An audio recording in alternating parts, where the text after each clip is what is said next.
juróom-ñaari waxtu jot na ba toftal fanweeri simili mbokk yi ñu ngi leen di nuyu di rafetlu seen ànd ak seen kóolu te xibaaru marxi ak ponk ca gën a fës lu jëm ci kaso yi ak yorin wi fii ci Sénégal mu mel ni dafa am ñu jóg daal ñu fa jaaroon di wax rek jafe-jafe yi nga xam ne ñi caabi féete gannaaw ñu ngi koy dund jëwriñ bi ñu dénk wàllum yoon di leen tontu waaye itam di dalal xel yi da ngeen ko dégg ci biir xabaar yi ak Maymouna Ndiaye lu jëm ci jongante élection locale yi muy gox goxaan yi société civile bi ne daal dañoo fas yéene rek xoolaat mbir moomee fexe ba bu nu koy amal gën gaa sori mu nekk weeru février atum 2022 ñoom société civile bi itam lañ ca wax rek nee ñu dañ ko war a tàmbali ci weerum janvier atum 2022 muy loolu ñu naan date butoir bu njiitu réew mi di xaatim décret boobee daal mbir mi yëpp daañu ci dellusiwaat ci biir xabaar yi ak mu Ndiaye Cissé beneen ponk mbokk yi muy usine Forteza xam ngeen ne gaz ba ca Ngajaga ma nga doon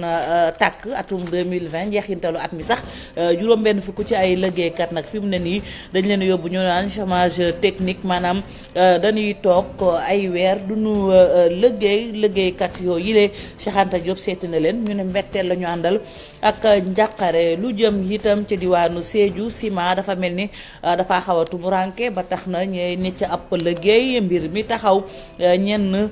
ci ay commerçant ñu laaj leen ñu ne juñ ci àddu ndax dañ ne dañu ko yokk ndax tonne bi léegi def na bu fukki junni ak juróom jàpp fukk ak juróom benn la ñu gis daal mooy kenn ku ne dangay def la saf ca marché ba mbokk yi lii mooy ponk yi fi gën a fës ngeen taaxi lu ma ñëw léegi ñu faram fàccee.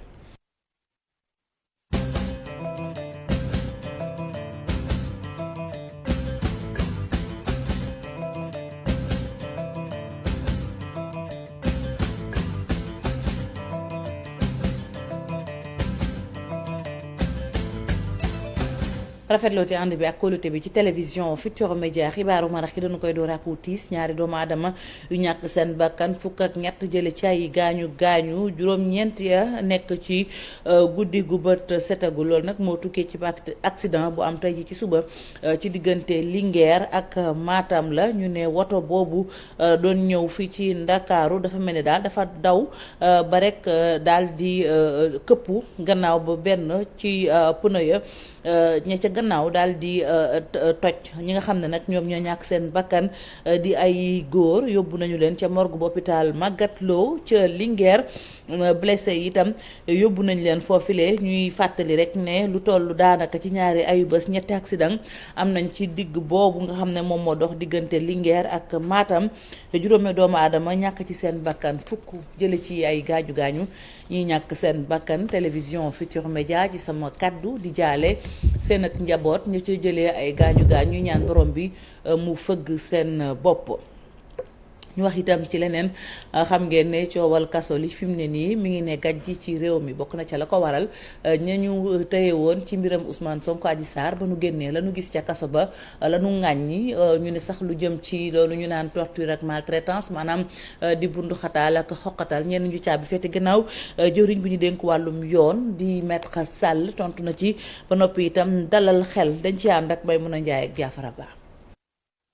secrétariat d'état bu réewu Amérique daal di fësal ab rapport boo xam ni jàngat bi liñ ci xamle rek mooy lu aaju ci àq ak yelleefu doomu aadama yi fii ci Sénégal dañoo seetlu ni dañuy gën a dellu ginnaaw jëwriñ bi ñu dénk wàllum yoon neneen la ko gisee. rapport bi man lu positif dong laa ci gis ci biir document bi ñoom xamle nañ ne Sénégal naam mën na def lu gën a baax dëgg la Sénégal dañ koy xaar ci wàll wi ndaxte royukaay la ci américain yi rawatina ci doomu Afrique yi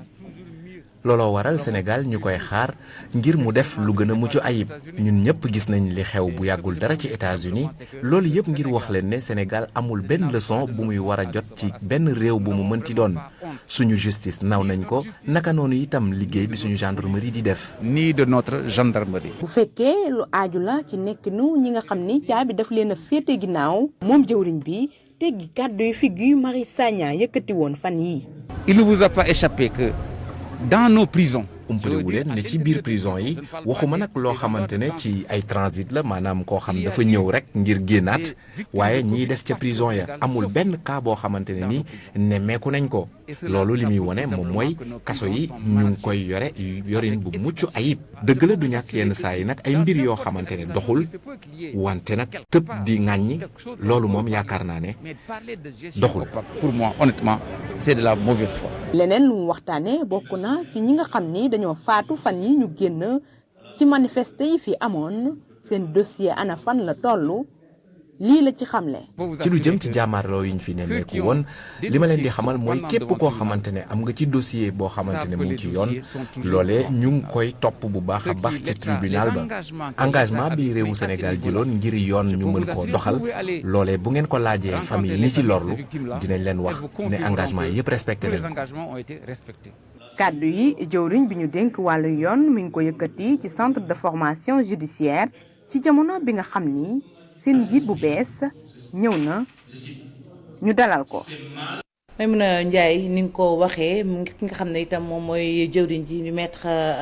Sall moom nag mi ngi yëkkatee kàddu diggante jokkalante lenge la ci ñaari kilifa muy que jiite woon centre formation judiciaire ak itam ka ko fa wuutu di Mamadou Diakhaté. bu nu jógee ci loolu itam ñu wax ci beneen ponk bu ñu leen junjoon mooy lu jëm ci fexe ba jongante yooyu ñu naan élection locale ñu amal ko société civile bi àdduna ci daal mu xam ne lu jëm ci ab amendement ci loi bi fexe rek daal ba ñu mën a amal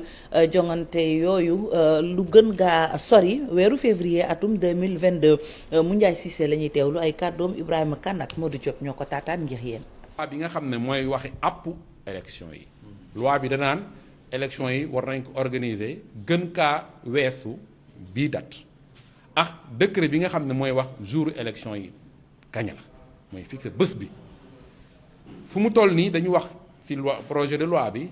dañ ko yóbbu àpp élection yi février 2022 ñun dañoo demandé nguur gi mu xëcc ko def àpp élection yi ci loi bi janvier 2022 et décret bi nga xam ne nag mooy jàpp bésu élection yi jàpp ci biir décembre 2021 ndax dañu continuer gëm ne effectivement mën nañu organiser élection yi ci décembre au plus tard ci lu gën a yées décembre 2021 jàpp nañ ne loolu bu ñu ko defee te nga xam ne moom la société civile proposé ginnaaw bi mu waxtaaneex opposition ak majorité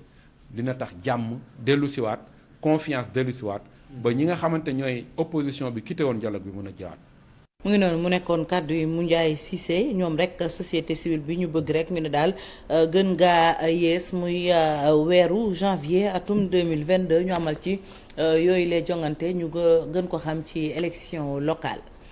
bu nu jugee ca loolu ñu wax itam ci leneen Forteza ak usine boobu nga xam ne moom moo yor teenu gaz ya nekk ca Ngadiaga xam ngeen ne njeexitalu atum 2020 la benn ci gaz yooyu doon tàkk ba tey tàkk-tàkk yaa nga fa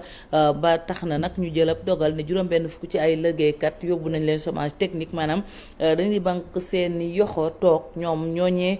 dogal ba dal ca seenaw ndoddu ne njàqare la ñu àndal ak itam mbetteel dellusiwaat nañ ci jafe-jafe yi ni jànkoonteel rawatina bu ñu nekkee ci bërëbu liggéeyukaay ba ca Thiès ka fa toogal groupe Futurs Médias Cheikh Anta Diop la ànd ak say la tiir ci caméra bi.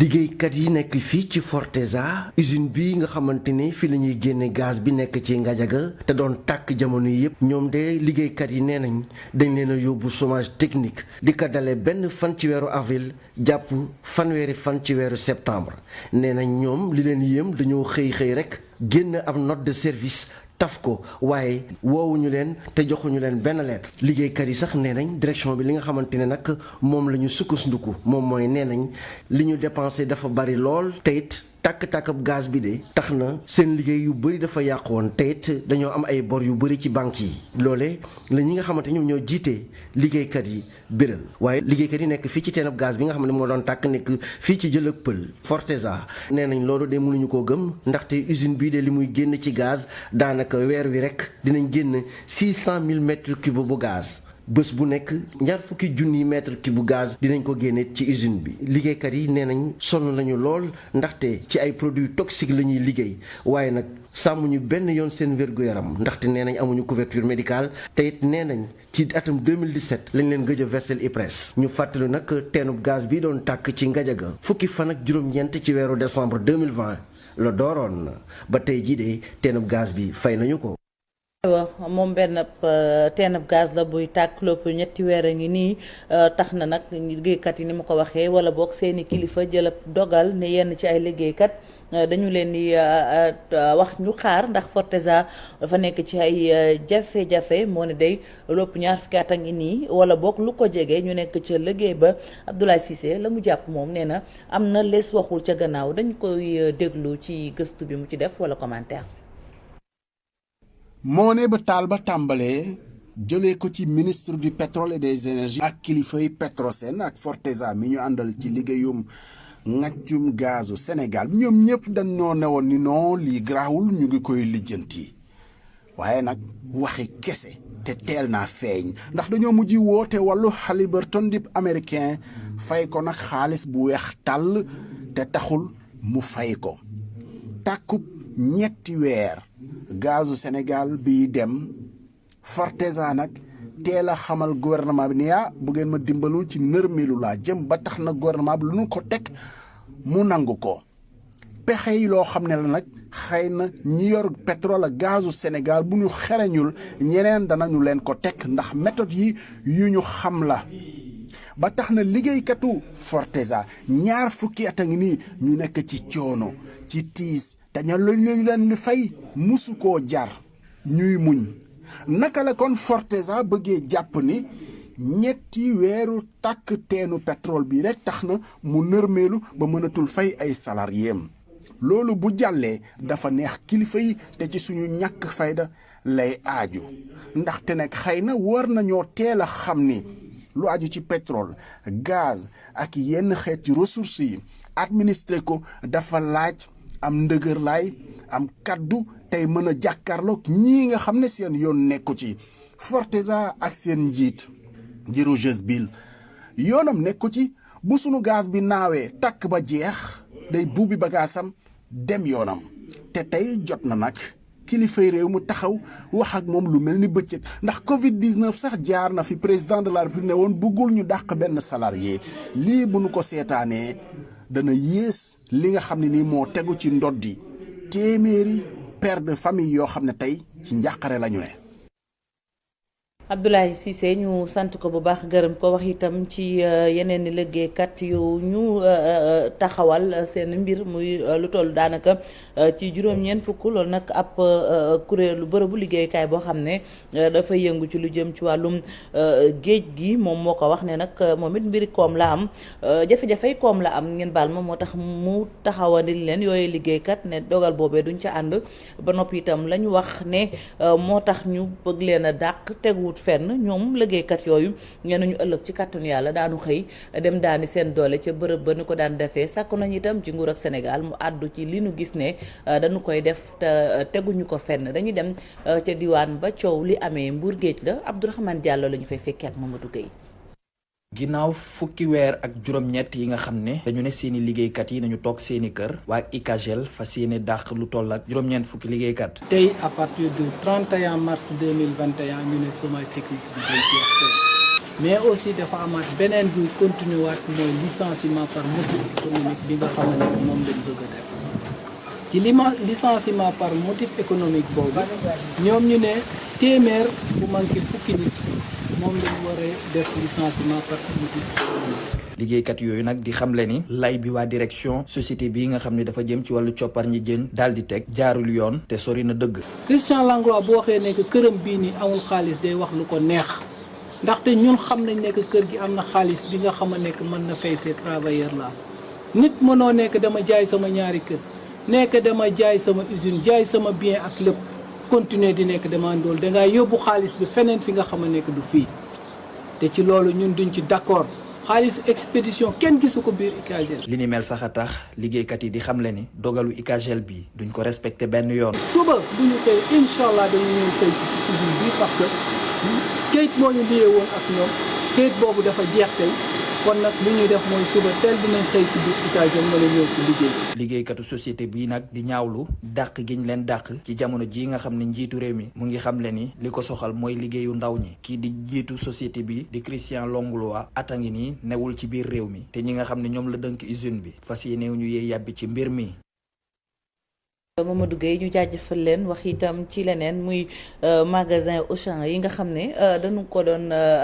daal dem di song di fa indi ay yàqu-yàqu bokk na ca ba nekk ca Pikine tey am na lu mu jural ña fa daan liggéey du samay kàddu meeru diwaan ba moo ko wax ne lu ëpp juróom fukk ci ay ndaw yu fa daan xëy di daan seen doole fi mu ne nii daal danoo toog banque seen yoxo ndax kër ga mënatu leen jël maire ba itam ni lu jëm ci wàllum taxi yi jafe-jafe la ñuy jànkonteel Isaaxa Diop la ñuy teewlu kaddu yi ndonga ka ak Asmalik Diop ñoo ko taataan. yéen ñu gis fii si buntu Auchan bu Pikine nga xam ne tey ñun ñoo koy recevoir suñu commune mais aussi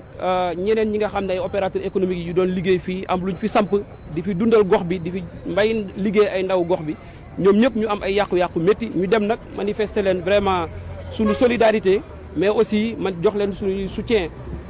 moral d'abord mais aussi matériel et financier te loolu dinañ ko étudier. am na rëq-rëq bu métti ndax ku gis lii xew fi Auchan ñu ñëpp ñu constaté ko nga xam ne dara amatu fi yàq nañu lépp ak feneen fi ñu jaar tey ñooñu ñun amatuñ sax sañ-sañu fii ñu toll yërmaane lañ am ci ñoon xalaatuñ sax fi mu toll di leen laaj ay taxes ñun fi mu toll li ñuy xalaat mooy nan lañ leen mën a accompagner ba ñu jugaat économiquement ba mun a amaat doole pour ñoom ñu mun a fexewaat lañ daan contribuer si wàllu koom-koom ci mairie bi mais aussi ndaw gox bi nga xam dañu daan liggéeyloo et surtout nga mën a am benn service de proximité. xam nga chiffre national la ñuy am bu ñu jëlee exemple Auchan c'est plus de 1700 jeunes ñoo xam ne ñoo ciy liggéey di ci gagner seen vie te ñooñu ay pères de famille lañu dafa am ñu bootuwaat seen ginnaaw. fii nag ñi fi liggéey bon je pense fii au niveau de Pikine rek peut-être c'est plus d'une cinquantaine ñoo xam ne tey ñoo fi liggéey ñooñu tey bu ñu demee chômage yaakaar naa ne ay doomu Sénégal ñoom ñoo ciy ñàkk ay njaboot ñoom ñoo koy yëg mais aussi ay doomu réew mi ñoo koy yëg. aywa ñu wax itam ci la xewoon ci université Cheikh Anta Diop bu Ndakaaru maanaam ay ñagas yu doy waar diggante ay ndongo intersyndical ne nag assemblée daara ju kawe ji ci boppam moo war a jël mbir mi ci loxoom daal di ci indi ay saafara dañoo jàpp ne bërëb bu ñuy sàkkoo xam-xam bu tal ni université Cheikh Anta Diop warees na faa jomba defante lu ñaaw wala boog yëkkati kàddu yu ñagas sax ba xeex di ca jib ñoom nee ñu danañu boole seen doole xeex li ni Mouhamed Dieng kenn la ca ñoom kàddu yi ki ko taataan di Modou Fall ak Thierno Laurent Mendy. si yi ñu weesu am na fa jotaay yoo xam ne am na biir université mu dox si diggante ay étudiants muy loo xam ne ñun intersyndical li nga xam ne ñoo fi représenter les travailleurs ñu ngi koy ñaawlu di ko dénoncer avec la dernière énergie. université bi kudd bi du jotaay du place boo xam ne ay étudiants bi ñu fi ñëwee dañ fi war a xeexoo dañ fa war a féewaloo dañ fa war a noonoo wala dañ fa war a bodduwante si biir askan loolu du jotaay université ñun ñi fi nekk fii di kudd nga xam ne yàlla am na natt bu mu ñu teg si ñun natt bu mooy xale yi nga xam ne ni moom la réew mi yaakaar ëllëg pour ñu yóbbu ko ci kanam xale yi nga xam ne ëllëg jongante bi nga xam ne réew mi war na ko jongante yeneen réew yi ak yeneen continent yi xale yi la réew mi yaakaar ëllëg pour ñu yóbbu ko fa réew mi nag tànnuñu yàlla boole ñu si ñi réew mi tànn ñu nekk fii war a jël xale yi daal di nemmee cooytu seen wér-gu-yaram cooytu seen xam-xam cooytu it yi nga xam ne mooy conditions yi nga xam ne moom la ñuy jàngee donc bi lii xewee ñun dañuy nekk ñu ngi interpellé au premier rang. ay seet li nga xam ne ni mooy assemblée université bi nga xam ne moo war a agir si cas yu mel nii mu saisir du dossier seet nu mu koy diligenter ba yi mel nii bu mu amati mu ko université. beneen ponk bu ñu leen junjoon muy lu jëm ci ciment ak na mu jafe foofee ca diwaanu Sédhiou ñenn sax ñu nekkoon ci ab liggéey dañoo mujjee dakkal lépp ndax ñàkkum ciment ñenn ci ay maçon sax ñoom dafa mel ne ñu dañ leen a yóbbu ba fa mbaxana doone benn foofu nag ci diwaanu Sédhiou daanaka daal marché ba def lu la neex la dara du la fekk du samay kàddu Bakary Konté moo ko wax ndax ne kenn ku ne la neex ngay jaay tonub ciment ñi ngi ci fukki junne ak juróom ñee ci fukki junne ak juróom benn ca ñu cay yëngu ci boppam nanguwunu caa yëy yàbbi lu ci mën a am moom Bakary ànd na ak Xaali Jaame dugg biir Sédhiou def ci ab gëstu ñu teewlu ko. ciment lu muy manqué fii ci diwaanu Sédhiou bëri na loolu parfois sax dinañ toog ay weer yu bëri yoo xamante ne maçon yi ak entrepreneur yi duñu am ciment loolu nag ñi koy ñaawlu. ciment bi day manqué ay 3 mois ou 4 mois fan yële passé manqué na 3 mois liggéeyuñu waaw. ñu ne Cameroun lañ koy yóbbu waaw Cameroun lañ koy yóbbu quoi dafa am Coupe d'Afrique foofu ni ñu ko war a organiser ciment bi yëpp foofu la ñu koy yóbbu quoi. borom chantier bi bu la joxee délai bi mu ne la délai bii nii laa bëgg a ngeen terminer sama liggéey bi mais ciment bu amul mënoo ko def daal waaw. ñu ne nag ñàkkum ciment bi dina tax ñu toog ay weeri yàlla yoo xamante ne duñu liggéey ba pare ay bërëm kër la ñu. manqué ciment bi moom metti na trop parce que déjà da ngay am ay commande pour nga jot si rek problème fu ñu ko séntu metti na ko andi nañu jafe-jafe yu metti dañuy toog ay jours duñu liggéey te déjà boo jotee avance boo toog ay jours liggéeyoo rek xaalis boobu di nga ko laal di nga am problème at borom kër gi. tonne ciment fii ci diwaanu Sédhiou amul benn prix ñeneen ñi di ko jaay 75 000 dem ba ci 80 000 francs CFA mu nekk loo xamante ne entrepreneur yi di ko ñaawlu ndaxte ñu ne marché bi amul benn réglementation. entrepreneur yi fi nekk Sédhiou yëpp seen problème ciment la da ngay commandé usine ciment nga toog fukki fan ak juróom pour nga am sa ciment nga dem ci commerçant yi problème bi nga gën a rëy nga dem ci commerçant yi mooy semaine bu nekk dinañ yokk seen prix kenn mënu ci dara. te doo gis ku ci wax déjà boo amee un délai de 3 mois nga am rupture nga toog ay 10 jours si sa délai tous les mois il faut nga toog 10 jours yoo xam ne doo am ciment mais dans ce rythme tu ne peux pas être dans les délais c'est pas possible commerçant yi kenn du leen contrôler lu leen neex lay leen def tonne bi dina dem bàyyi di 78 000 fii di nga ko jëndee 77 000 nga dem fii 75 000 nga dem fële 76 000 finalement xamoo. parfois am na ay maçon yoo xamante ne dañ leen di porter plainte ndaxte nu ñu respecté wul seen i délai. boo demee gendarmerie wala police di nga fa fekk ay plainte yoo xam ne maçon yi ñoo ko moom man am naa ay copains yoo xam ne actuellement am nañ fa ay problème ba génn dem seen yoon ndax problème mu xaalis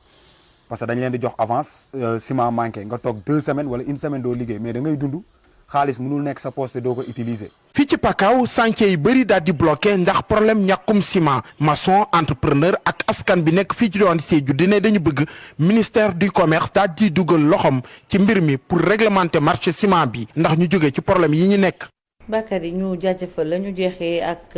tàggat yaram Sadio Mané daal mi joxañ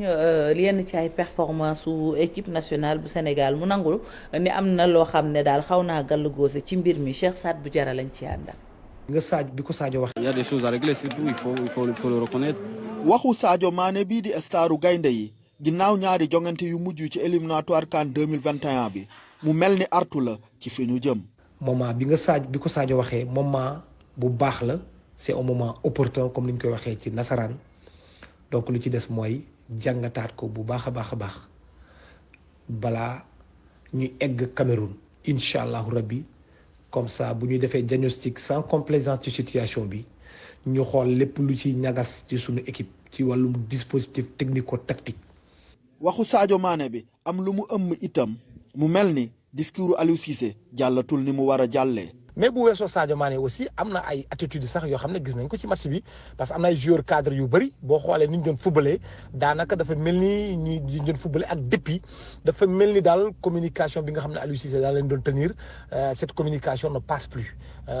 loolu daal lañ mën a jàngat keroog ci match boobu mun naa jox sax le cas par exemple de Kalidou Koulibaly parce que boo xoolee Kalidou Koulibaly ni ñu ko xamee mooy qualité technique athlétique yu extraordinaire waaye keroog ci match bi lu ci ëpp da doon jël di bal bi di tulli rek di sànni pour na fi jógee daal la doon def quoi comme ni donc bu ñu tolloo tey jii nii ci situation yu mel nii ba nga xam ne joueur équipe nationale du Sénégal bi nga xam ne Sadio Mané la te du n'importe quel joueur mooy génn wax boobu wax dëgg yàlla war nañ ko jàngataat bu baax a baax parce que pour man Sénégal tey jii am na potentialité am na xarañteef am na fédération bu doy am na état bu koy accompagner dara desul lu dul ñu jéem a xool naka la ñu war a mun a def comme ça pour que mayonnaise bi prenne comme ça au soir du 6 février incha allahu rabbi ñu mën a yéeg ci plus haute marche du podium. jàngoro yu équipe nationale bu Sénégal xam nañu leen ci regroupement gaynde yi ci weeru juin bii di ñëw dinañ ci indi ay saafara ci yaakaar. Saad bu jara ñu sant ko gërëm ko sant leen tamit ci safo bi ak kóolute bi Chérif Diop noppi na fii ak ay simili yu néew dina jàkkaarloo ak yéen ci xibaar yi ci français jaajëfal leen ci seen safo ak seen kóolute desandi leen ak suñuy programme ñu fanaan jàmm.